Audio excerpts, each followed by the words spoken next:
This is the Dragon with anatomical programming. As we move into the system, as you can see, that we have the tube head with collimation with laser pointers. We have the extended wheel locks, this is in the travel position at the present time. As you can see, we also have the system in travel position.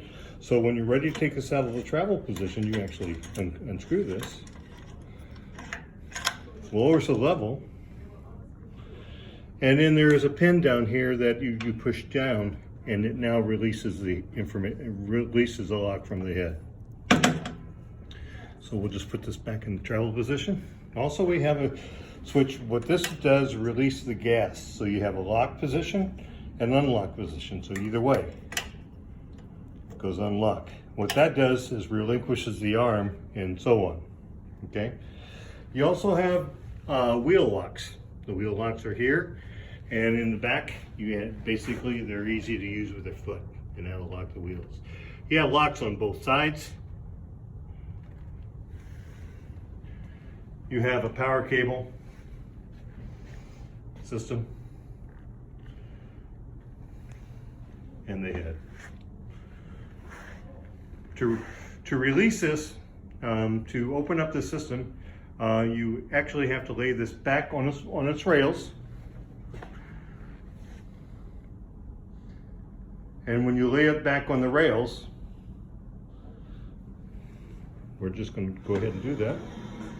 We're going to lower it down, put the wheels in the lock position, and we lower it down and lay it down this way. Make sure you don't press the cord.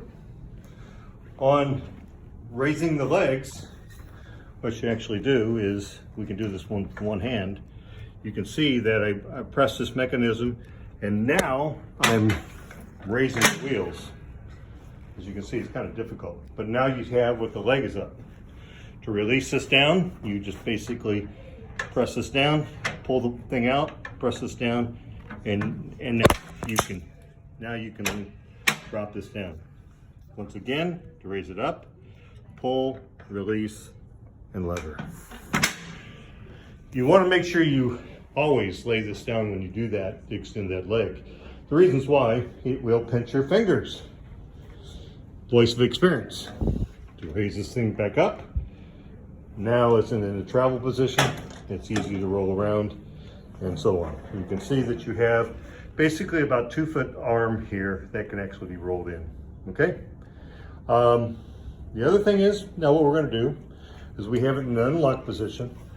What we're going to do is we're going to raise and unlock this arm. So I did this, and now the system's in gas, so it won't raise. But if I turn this over this way, turn it over that way, it unlocks the arm and the gas.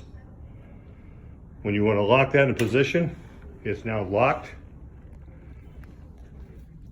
Come over here, you now can turn the head. You can rotate by grabbing the arm. You have a tape measure on one of these sides. On the back side. So you lower this down, get your SID, okay? You also have the collimator, the light, and you have also the crosshairs, okay? So light is on one side, and the laser crosshairs on the other. You have collimation on front and side, and you can also control the system from the front of the system. So you can actually come in here and control the KV and everything. On the back side, we'll go through this in another video, but this has a anatomical programming, and so you can come here and touch the Mylar pad. When you're ready to drop the shocks, once again, you drop this down. This lever here, you hear it click, and now you're able to drop this down into different positionings. And you can raise the head, and you can now ready to use your system.